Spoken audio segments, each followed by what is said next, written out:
Hola, bienvenidos a una nueva emisión de Noticias de Contexto Global por France 24. Yo soy Andrés Mesa Muñoz y a continuación los titulares. Rusia reivindicó tener supuestamente el control de Pokrovsk en la región de Donetsk, una posición estratégica que permitiría el avance de las tropas de Moscú hacia el oeste. Todo mientras en el norte también dice controlar la localidad de Vovchansk en Kharkiv. Se conoce más detalles sobre la llamada entre Donald Trump y Nicolás Maduro. Fuentes citadas por la agencia Reuters dicen que el republicano le había dado a Maduro hasta el viernes pasado para salir del país y que tras no cumplir dicha demanda instó a las aerolíneas a considerar como cerrado el espacio aéreo de Venezuela. Expectativa en Honduras por los resultados de las elecciones. Más de 24 horas después del cierre de urnas, continúa el conteo y la ventaja entre los dos principales candidatos sigue acortándose. Nasri Tito Asfura encabeza el sufragio por solo 500 votos por encima de Salvador Nasralla.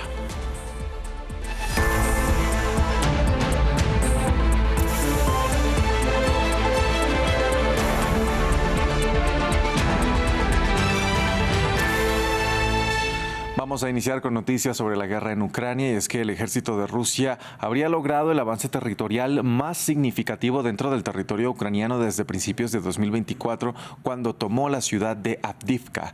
Según el Kremlin, las tropas de Moscú habrían logrado tener el control total de la ciudad de Pokrovsk y la localidad de Vovchansk en Kharkiv.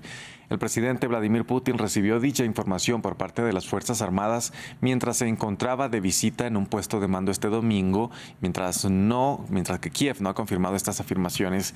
Pokrovsk, ubicada en la región de Donetsk, es actualmente una ubicación estratégica en el campo de batalla, ya que es un centro vial y ferroviario y un destacado punto logístico militar, mientras que el centro de Vovchansk, en el norte de Ucrania, cerca de la frontera con Rusia, permitiría a Moscú abrir un nuevo frente de presión a las tropas de Kiev y ampliar su presencia en la región de Kharkiv.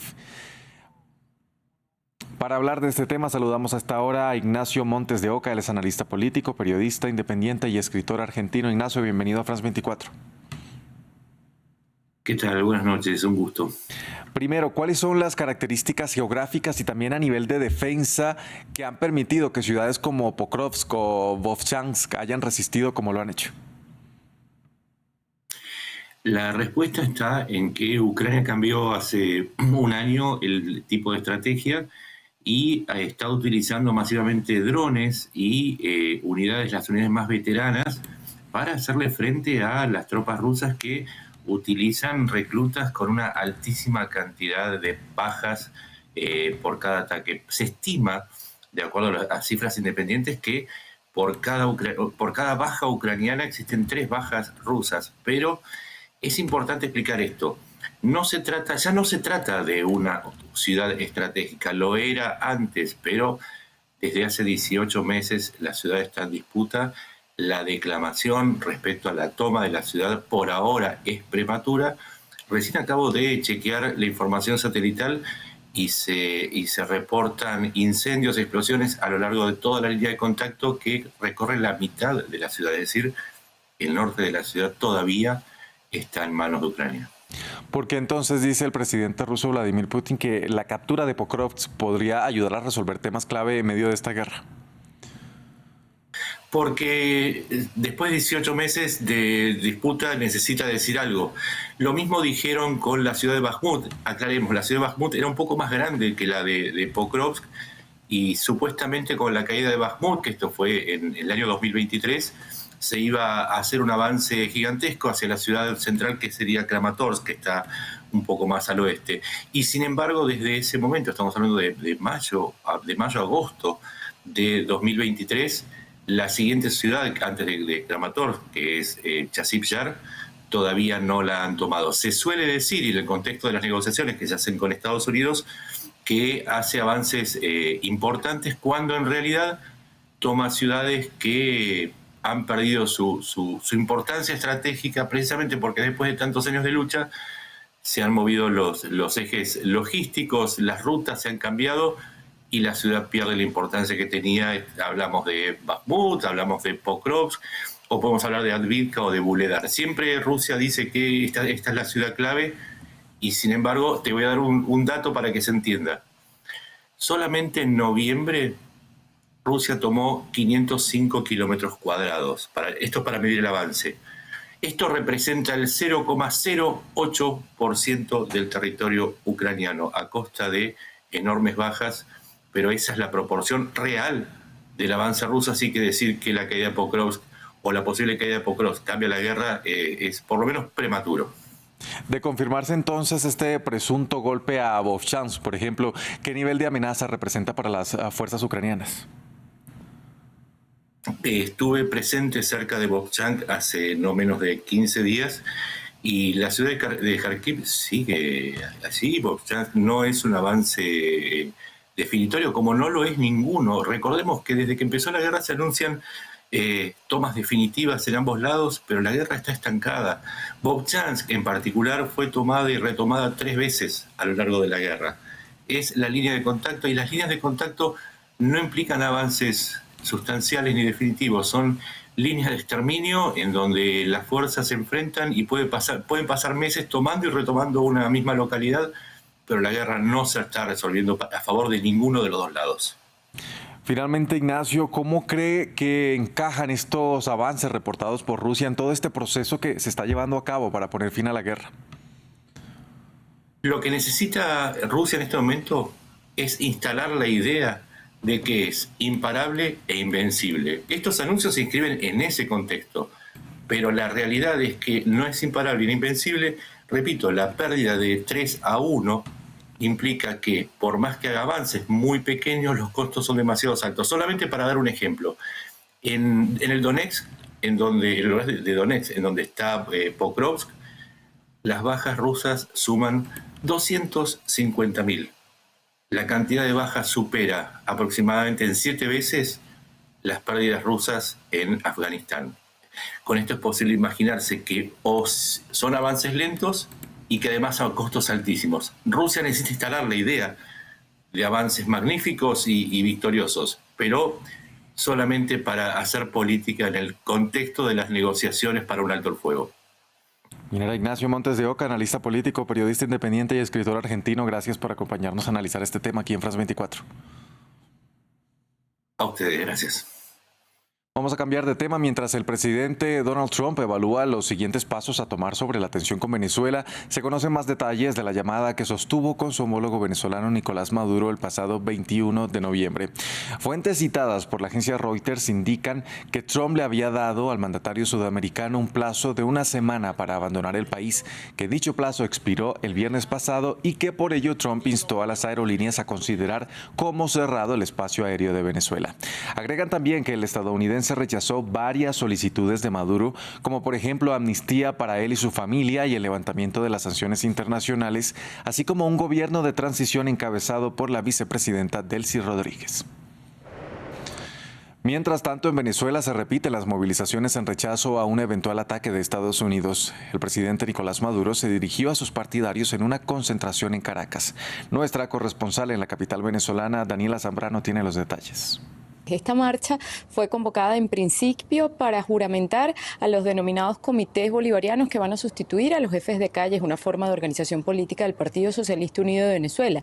Sin embargo, el discurso de Nicolás Maduro ha estado dirigido a rechazar lo que considera es una agresión por parte de Estados Unidos. Ha dicho Nicolás Maduro que han sido 22 semanas de agresión, 22 semanas de terrorismo psicológico, pero que están preparados para enfrentar cualquier amenaza, que la Fuerza Armada y los soldados están listos para actuar en caso de ser necesario. Jocosamente ha dicho que últimamente ha estado hablando mucho inglés. Sin embargo, ha evitado referirse a esa llamada que mencionaba que habría sucedido entre él y Donald Trump hace algunos días y que había sido confirmada por el propio mandatario estadounidense. Lo acompañan en tarima el ministro de Interior y Justicia Diosdado Cabello, la vicepresidenta Delcy Rodríguez, así como ministros, alcaldes y gobernadores. Pues Maduro ha querido mostrar que tiene fuerza, que tiene seguidores, que no tiene miedo, que está en las calles. Recordemos que hace algunos días había rumores sobre una supuesta partida, pues no había aparecido en medios de comunicación. Sin embargo, lo hizo el día de ayer y hoy convocó a los ciudadanos a la calle para acompañarle. Honduras vive horas de incertidumbre tras la elección presidencial del domingo. A esta hora el conteo provisional está detenido al 57% con un empate técnico de los dos candidatos opositores. Solo 500 votos separan al conservador Nasri Asfura y al liberal Salvador Nasrallah. El informe es de Samuel Salgado Castro. Buenas noches, pueblo hondureño. La más reciente información del Consejo Nacional Electoral dejaba este lunes al mediodía un virtual empate entre los dos principales candidatos a la presidencia, Nasri Asfura del Partido Nacional y Salvador Nasrallah del Partido Liberal. Ambos rondaban el 40% de los votos, separados por apenas 515 sufragios. Sin embargo, la caída del portal oficial de resultados ha alimentado las sospechas entre algunas campañas. Nasrallah publicó que sus proyecciones internas lo daban ganador con 44,6%, mientras el Partido Nacional lo acusó de precipitarse. La presidenta del Consejo Nacional Electoral, Ana Paola Hall, pidió calma y paciencia en redes sociales ante lo que llamó un empate técnico, un pedido que parece ser escuchado en las calles. Espero que esto cambie, porque la situación que hemos vivido estos 4 años ha sido duro, ¿verdad? Esta gente solo se ha dedicado bueno, no hicieron nada en 4 años, ¿verdad? Entonces el pueblo está esperando, ¿verdad?, que este país prospere. Que mejore las cosas en este país, gane quien gane, puede ser Tito, puede ser Salvador Nasrallah, para que sacar este país adelante, para que no hayan muchos delincuentes aquí y para que ya no anden saqueando las arcas, ¿me entiendes? Pero las elecciones generales de Honduras no fueron ajenas a la interferencia de Estados Unidos. Donald Trump anunció que indultará al expresidente hondureño Juan Orlando Hernández, condenado en Estados Unidos por narcotráfico y aliado del candidato Asfura. Por su parte, Nasrallah también se inclina hacia la derecha, un intento de ambos candidatos a la cabeza por desmarcarse del impopular gobierno saliente de Xiomara Castro. En la frontera entre Chile y Perú, decenas de personas lograron cruzar a territorio peruano después de pasar días bloqueadas en territorio vecino. Según fuentes citadas por la agencia AEF, los migrantes que lograron pasar se registraron ante las autoridades migratorias peruanas y piden que se les permita seguir el camino hacia sus países de origen. Vamos ahora a Líbano, donde el Papa León XIV llevó a cabo su segundo día de visita al país en el marco de su gira por Medio Oriente. El líder de la Iglesia Católica llegó al santuario de Nuestra Señora del Líbano en Harissa, un lugar venerado por católicos y musulmanes. Segundo día de visita oficial del Papa León XIV en Líbano. El sumo pontífice llegó primero en el papamóvil al monasterio de San Marón. Rezó sobre la tumba de San Charbel, un destacado santo maronita libanés del siglo XIX. Él no viene solo por nosotros los cristianos, viene por todo el Líbano. Esperamos que todos se mantengan unidos y que este país pueda vivir en paz y con amor, y eso es todo. El Papa hizo un llamado para la paz en el país, donde los bombardeos israelíes contra Hezbollah arrasaron al sur. El Santo Padre arribó luego al icónico santuario de Nuestra Señora del Líbano en Harissa, donde una inmensa estatua de María, venerada tanto por cristianos como musulmanes, domina la capital Beirut. Es estando con María junto a la cruz de Jesús que nuestra oración, ese puente invisible que une corazones, nos da la fuerza para seguir esperando y trabajando, incluso cuando estamos rodeados por el ruido de las armas. En sus discursos, el Papa reiteró sus pensamientos a la juventud. La emigración de los jóvenes libaneses por el contexto socioeconómico y político es fuente de preocupación permanente en el país mediterráneo. Espero que la gente se una por el bien de la paz y por el bien del Líbano y de su juventud, porque hay mucha emigración, muchos se están yendo, así que espero que podamos hacer algo por ellos para que permanezcan en su país. Por la tarde, el Papa presidió un encuentro interreligioso en la capital. Líbano es el único estado árabe con un presidente cristiano, aunque cuenta con 18 comunidades reconocidas. Hasta aquí este informativo. Gracias por acompañarnos. Continúen con toda nuestra programación.